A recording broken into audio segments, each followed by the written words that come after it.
Welcome to episode number 24 of the Upgrade Your Life podcast. In this episode, Michelle and Erik Lehnardt and I discuss how to strengthen your family through communication.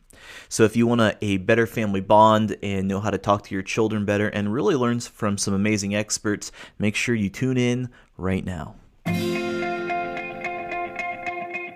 So the big question is, how do ambitious people like us, who grew up listening to the old advice of go to school, work hard for 40 years, and retire when you're old, create a life today that is meaningful, abundant, healthy, and brings joy, while also leading a life that is productive and full of achievement? That is the question, and this is the podcast that will help give you the answers that you're searching for. My name is Del Denny, and welcome to the Upgrade Your Life podcast.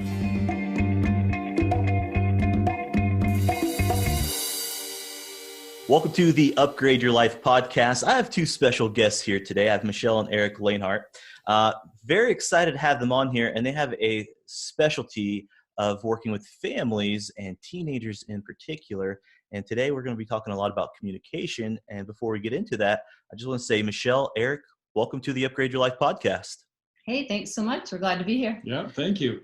All right. So tell us a little bit about what you guys do. So we coach parents of teens. We teach parenting courses. We're especially excited about a communication course that we're into. And we really try to help parents understand that these can be really fun years, especially if you just understand that there are challenges along the way. Yeah, So we help parents see teenagers as people too, because they really are people, even though they often get a bad rap. And it is a hard time of life for them. You know, nobody sails through their teenage years unscathed, and there are a lot of challenges. So we help parents help their teenagers get through those years. That's awesome, because I know as a parent myself, I have my oldest daughter is getting into those teenage years, and I got to make sure I get this thing right here. So tell me, how did you guys get into this? How did you get into this area of communication and working with teenagers? We have 6 kids of our own, and we went through a lot of trial and error of trying to figure things out. I hit this point when my oldest was about 13, and I'd kind of figured out the little kid thing at that point. I wouldn't say I was perfect at it, but I was getting pretty good at it. But suddenly things changed. And I remember one day I got to an argument with him, and I said to him, "I am so done with you." And I saw that hurt on his face, and he went to his room, and Erik turned to me and said, "You act like you don't even like him." And I realized that I needed to change. I needed to really figure some things out. So we dove in. We learned a lot. We found some really bad parenting advice, some really great parenting advice. But it was just a few years ago, we started getting questions all the time because our kids started doing really well. People were always saying, "You have such a great relationship, such a close relationship." And I wrote an article called "How to Ruin Your Relationship with Your Teenager." And that got a lot of attention. Actually got a book deal, but when I sat down to write the book, I realized there were still things I didn't know. So Erik and I both really dove in then. Now we feel pretty confident that you bring us a problem about your teen and we could help. Yeah, and it was very similar story for me. I was, the father of all these.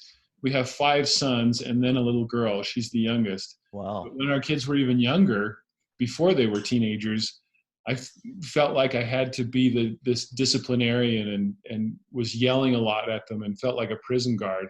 And I kind of had this quiet desperation, this quiet panic of, this is not how it's supposed to be, but I don't know how to change it. I do know I have to kind of guide and direct my kids to get things done and to do the things they need to do, but I don't want to yell at them. And I realized I was building a wall between me and my kids, and together, Michelle and I really did figure it out. And our kids now, and it sounds a little arrogant to say that we figured it out. We still have challenges Every day. Yeah, but we have figured a lot of things out that really help. And like Michelle said, our oldest son is 28 now, and our kids our older kids are doing tremendous things, highly successful.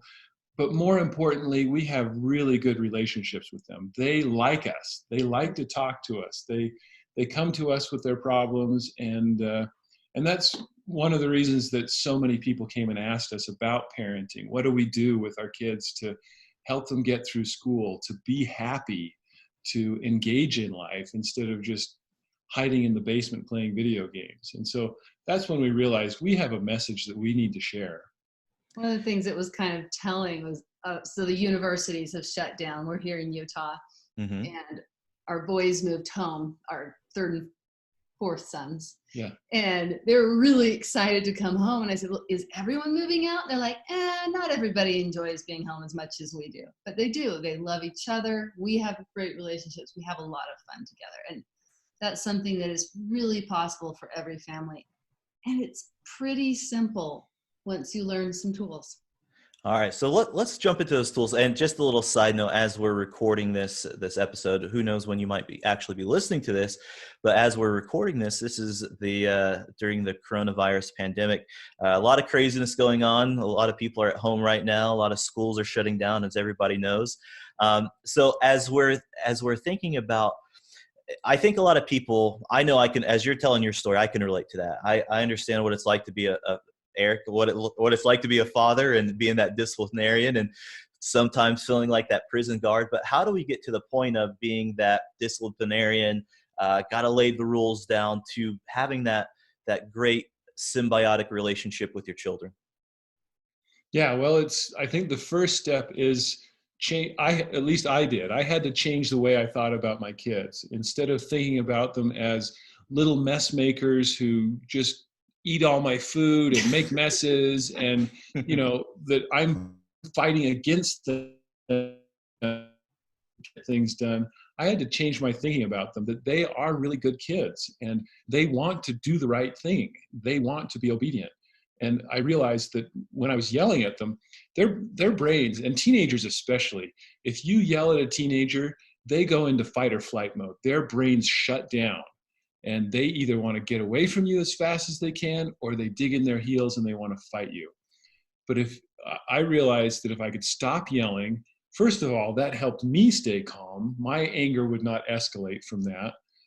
And they wouldn't go into fight or flight mode. They're much more creative and responsive when you can talk to them calmly. So I think that's the first step, is to change your thinking about them and to keep your voice down. Stay calm. Yep.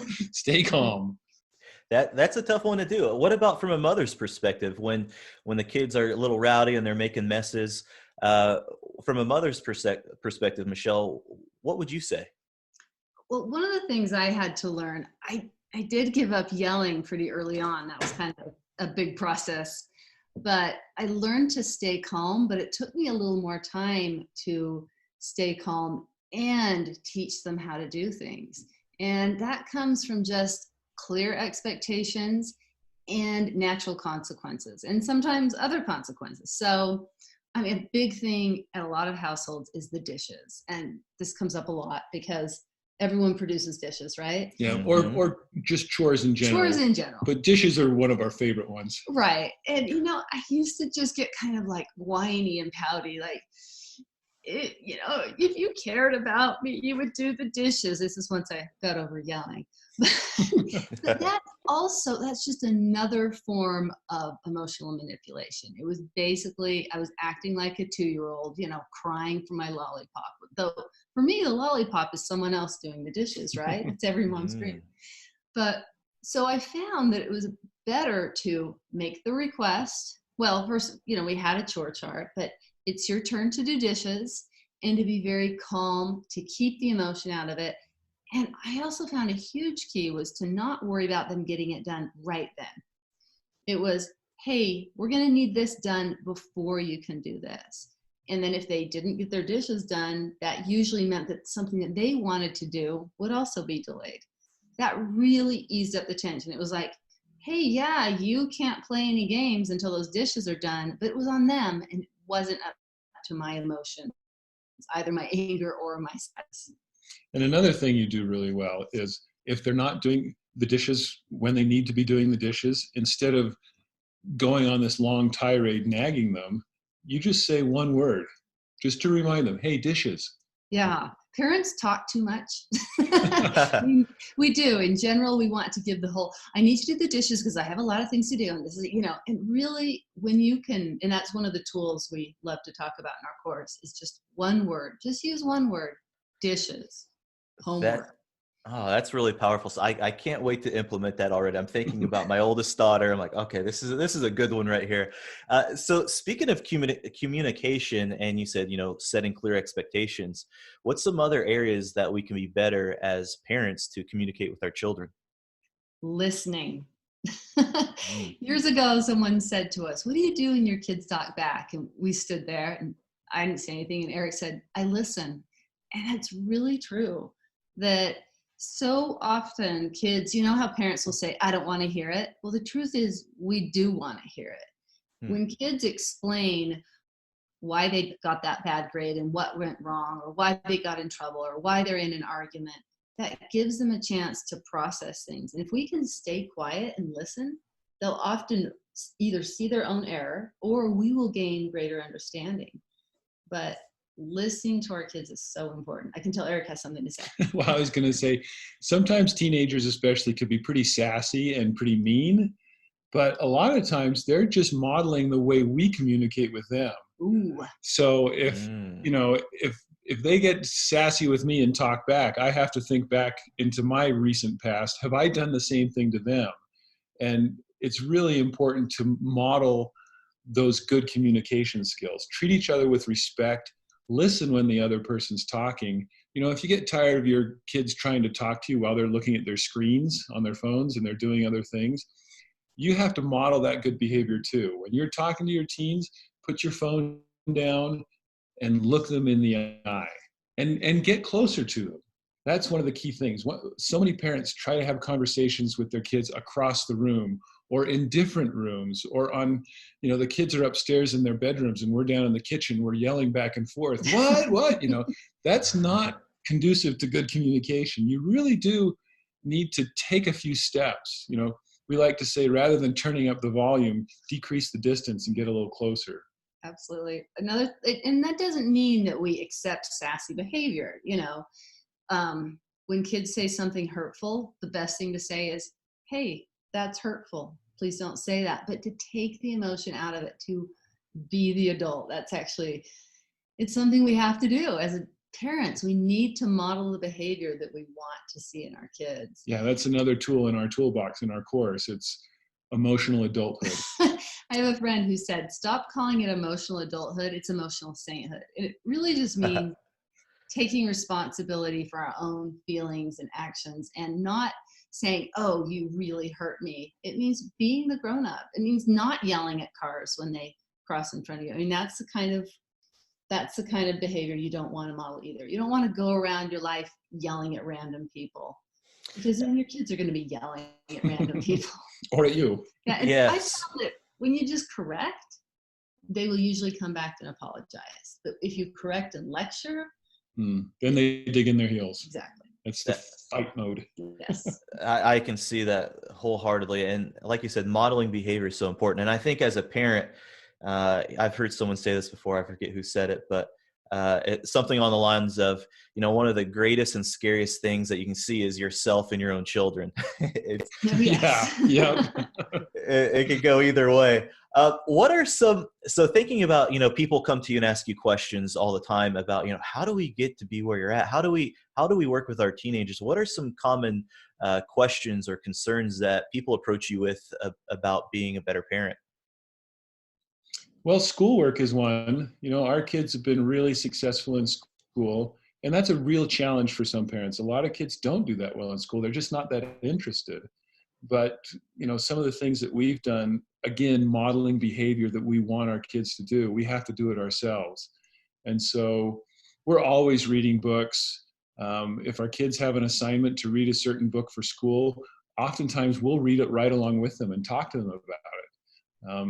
We love to learn things. We get excited about learning things, and that really helps. That learning is valuable and it can be fun. there are also no dumb questions at our house. Kids are allowed to ask a lot of questions, and they do. And it's often surprising things that they don't know. Yeah, I was taking one of our cars in to get serviced, and I was telling our kids that, yeah, I'm going to get the oil changed and the tires rotated. And our 2 youngest looked at me kind of funny and said, Dad, the tires are always rotating. Why do you have to take it into the shop to get them rotated? Oh, that's funny. So, that's kind of the definition of a teenager is somebody that is so capable. Teenagers really are capable, but they have not learned a lot of things. And if we make them feel stupid or feel shame because of things that they don't know, they'll stop asking questions. They'll get less excited about learning new things. Sure. So if we can make fun learning and take the shame out of ignorance, then they'll do a lot better. Oh, that's awesome right there. Because you're right. Once we lose that trust with them, it's all over with. And I know for me with my oldest, I'm amazed at how smart she is. And I assume that she knows a lot more than that she does. But there's those little things like you said, the tires rotating. Like, oh, okay, she is 11 years old still. I see that now. So what else are you curious about right now as your children are growing up? Some are not in those teenage years now. What's an area of this self-development as a family that really sparks your attention right now? That's a great question. I think we're also looking at those, like, as kids become young adults and respecting their autonomy and also guiding them through those years. You know, one thing we talk about a lot in our course is the fact that scientists regard adolescence, like, you know, in popular culture, it's 13 to 18 or 19, but scientists regard adolescence as ages 11 through 24. And that brain is still developing. That prefrontal cortex is not really developed until about age 25, which shows that, you know, car rental companies, they're the ones who are right, because, you know, you can't rent a car till you're right. 25 or so. But that has really helped us have compassion and understanding as our kids are the ones that are a little bit older and realizing they still need help too, you know, to not come down on them when they make mistakes. And to, you know, home is the place to make mistakes. It's the place to mess up. And we are the people to help guide them through it, not make them feel stupid when they do. And so that's been a really, you know, we're looking at those years. Yeah. Another thing that's new to us anyway is teens and technology. You know, when we were teenagers, we certainly did not have cell phones and smartphones in our pockets. And so that's a really interesting thing. And we talk about that in our full course. We have a smaller course on communications, but then a bigger course that's more comprehensive.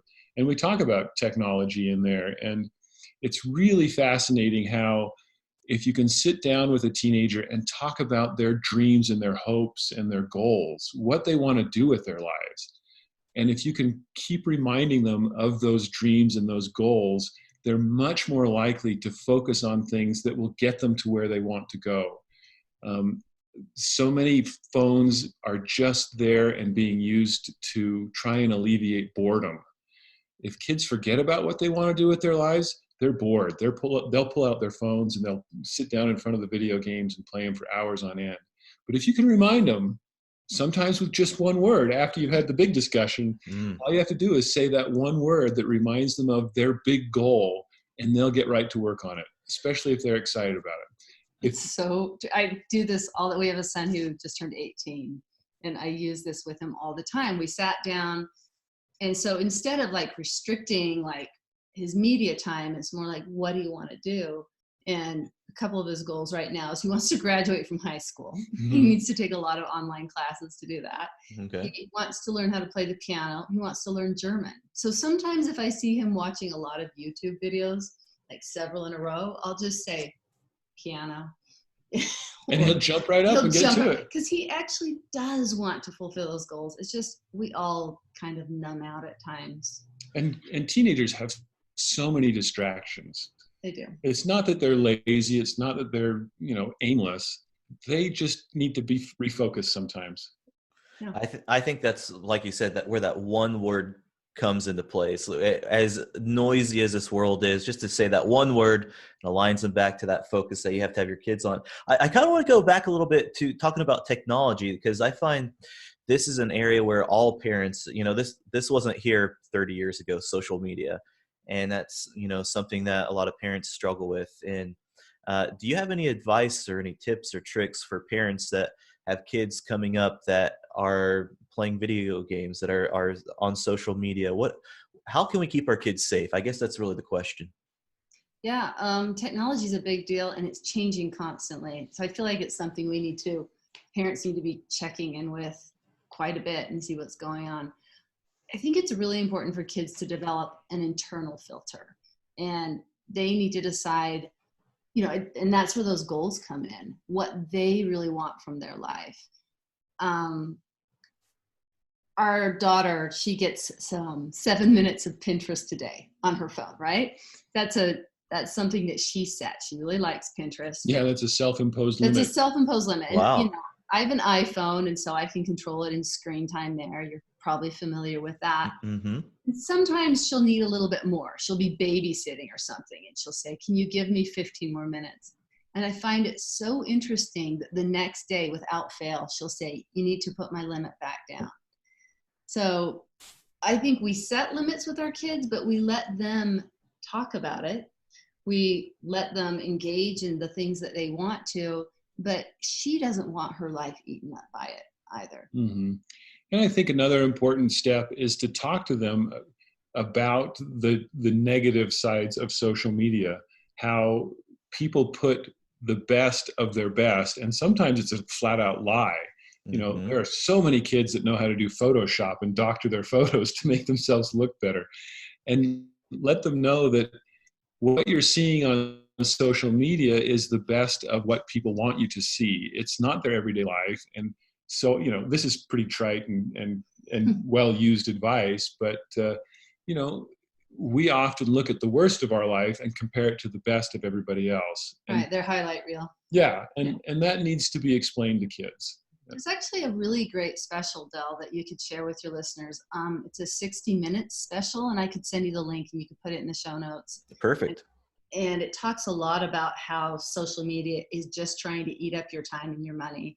And I showed that to one of our kids, and he thought it was just fascinating. So it's really an interesting special. I could definitely see that all the social media apps are about keeping your eyeballs on their app. They want more time in front of you, and ultimately it's, to buy this, buy that, buy the other thing, and all that good stuff. So I totally see that. I found it interesting too, because I know my own children, they're online, and we set these different time limits.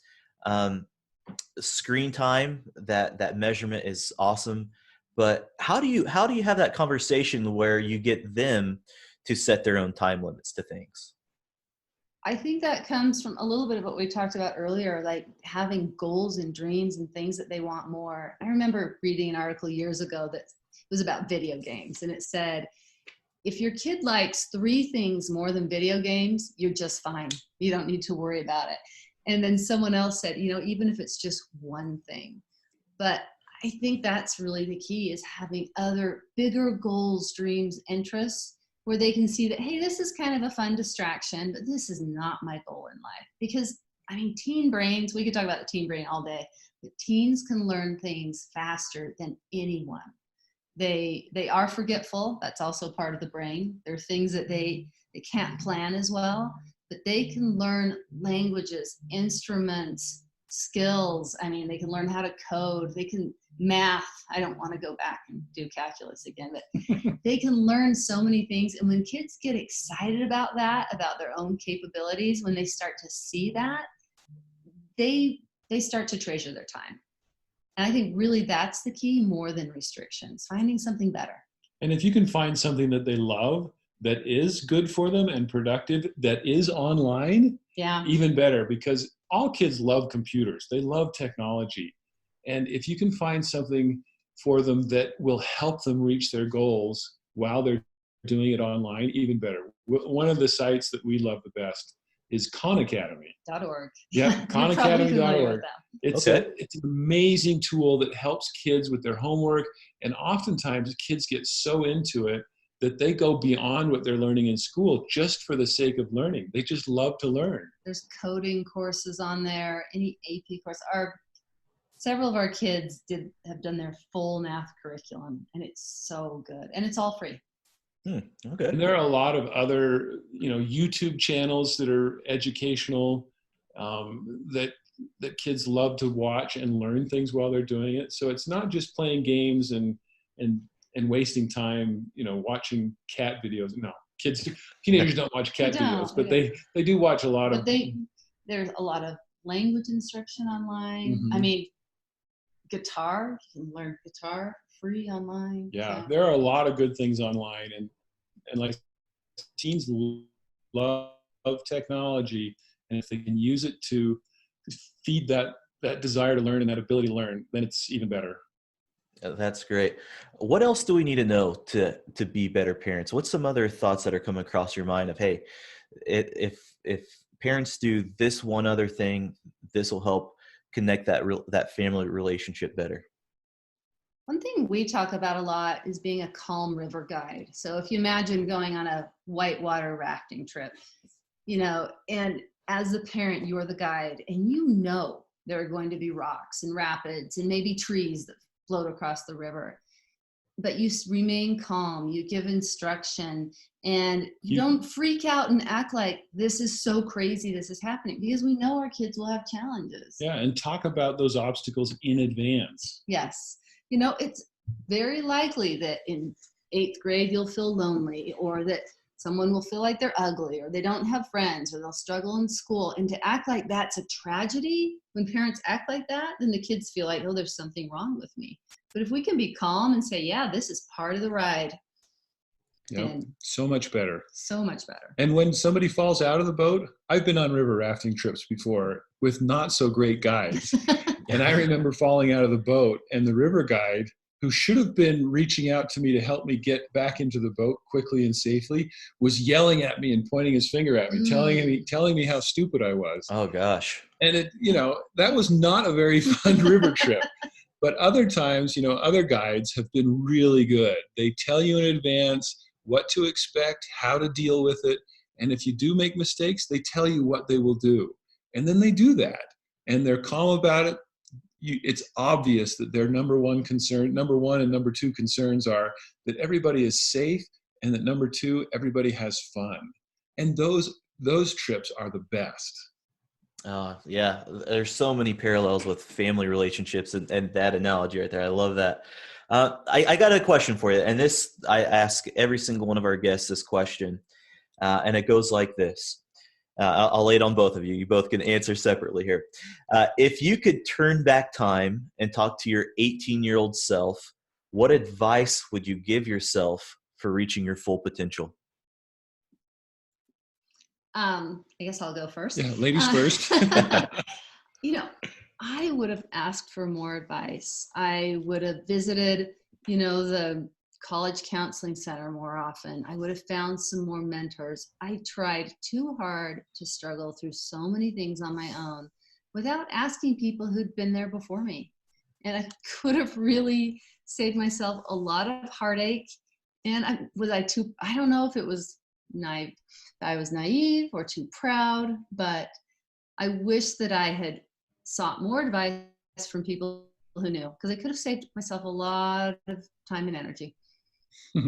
That's great. That's a good one. And you get help now too. So you've learned your lesson. Yes. Now I ask for help all the time. So.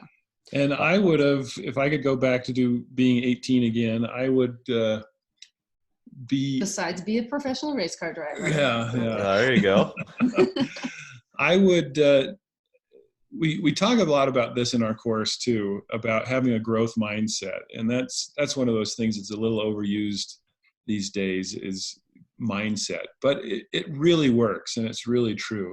I would have been a lot more brave about trying new things, trying different things, becoming friends with different people. You get so concerned about getting in with the popular crowd, at least in some high schools, that's the way it was.